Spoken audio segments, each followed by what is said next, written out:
so I also want to speak to my personal professional experience over the years as a family physician over the last 27 years, primarily in areas that have been fluoridated.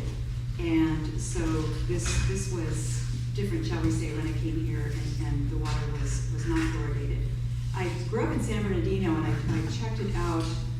I think that water was they did not need to adjust the fluoridation, that it was naturally fluoridated, and so I was lucky enough to not have any cavities growing up, related or not. At any rate, so I just want to perhaps just touch on a couple of things, mostly from my experience and relating to what has been covered as well. In terms of the problem,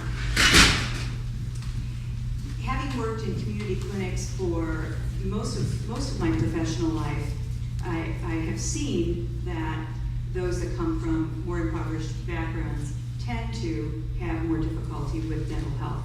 That can be a multifaceted problem. It can be access to dental care, could look at dietary factors, could look at so many things, access to sealants, etc. And but what I will say is, despite the fact that among underserved populations that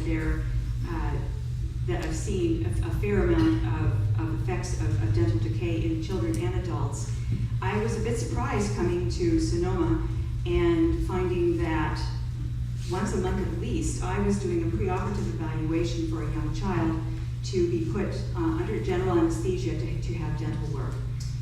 So when we have any discussion that we have regarding what's natural and what's safe, and I believe the fluoride is quite safe, that's part of the equation, is to look at what are some of the effects of cavities, particularly in young children. Beyond just cosmetic issues of dental decay are the issues of adults losing their teeth or of having dental cavities and increasing general inflammation in the body, which can increase cardiac disease, etc. So dental decay goes way beyond, quote, just the mouth, and really affects the whole person, in addition to emotional health, etc. So it's a wide-ranging problem. Here in Sonoma County, when the SMILES survey looked at decay, it was twice as much in young children from lower socioeconomic backgrounds as higher, 67% in low income, 31% in higher income. So I want to really focus on that piece. I think we'll get more into questions and answers regarding effectiveness, that above and beyond dental care, sealants, using a fluoridated toothpaste, that fluoride reduces cavities by an additional 25% typically. Saves lots of money. We'll look more at that. And then in terms of safety, one can wonder, my goodness, there are all these different ways that one can get fluoride.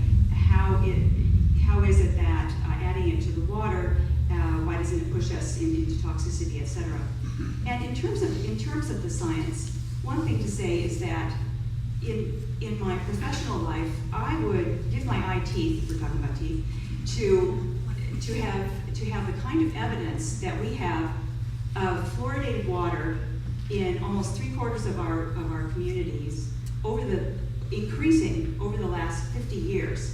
I myself can't say that I've ever seen fluorosis. I think the type of fluorosis that we're talking about misses my eye, and I've seen a lot of mouths.